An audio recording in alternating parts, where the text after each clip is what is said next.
went to medical school at University of Miami, and at the time there was no physical medicine and rehabilitation program there. So I was really still at the end of medical school searching for something that really spoke to me to do.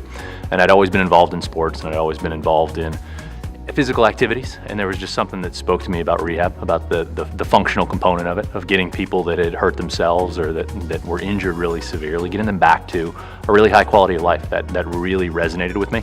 And then I did a away rotation at NYU, and I just met so many neat patients and so many neat scenarios, and it felt like something I wanted to spend my life doing.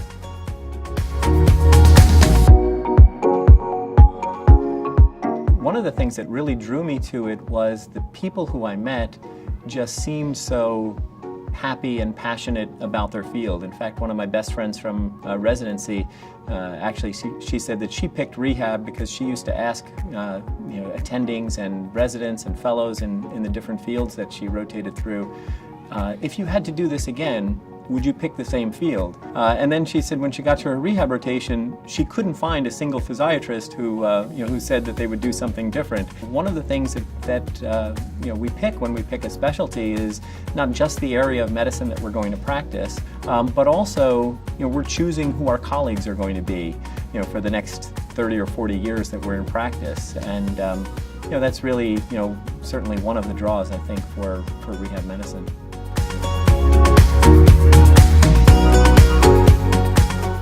I met an intern who was doing her intern year, and she was telling me about what the field entailed.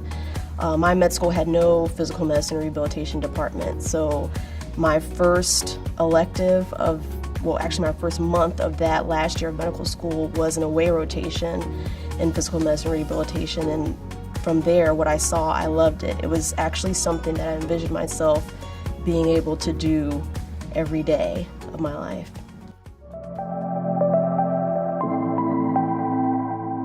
I remember the first exposure that I had at NYU was with patients with spinal cord injury, which was something I hadn't really been exposed to in medical school. And I thought there was just something very fundamentally good about the physicians that were taking care of those patients, that it was really kind of shepherding through them the most difficult time in their lives and bringing them to a place where they could be well again, and they could live a great life. I think that one of the best things about the field, and this is one of the reasons why I chose this rather than a surgical field, was the ability to spend time with patients and to really get to know them and really get to know their families. And it's more than just the 10-minute consultation. It's thinking for the long term. What's going to be the best for this patient? What's going to be the best for their family? What's going to be the thing that gives them the most joy over the course of their lives? And sometimes that's medical, and it involves medications and injections, and sometimes it does involve consultations to surgery.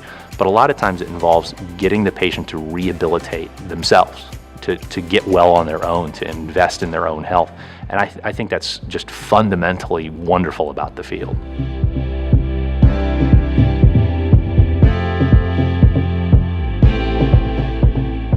Like in medical school, you're exposed to surgery, and actually I can distinctly remember a surgery rotation in which a patient was getting an amputation, and everybody's very excited about cutting off the leg and all this kind of gory detail, and I really didn't care that much about that. I cared much more about her function, her functional restoration, which goes hand in hand with what rehabilitation medicine is all about. There are times when I may put in a long day at the office and see lots of patients and really go home with just as much energy as I came in with. Just feeling like that was a day of hard work, but it feels great that I was able to make a difference for some patients.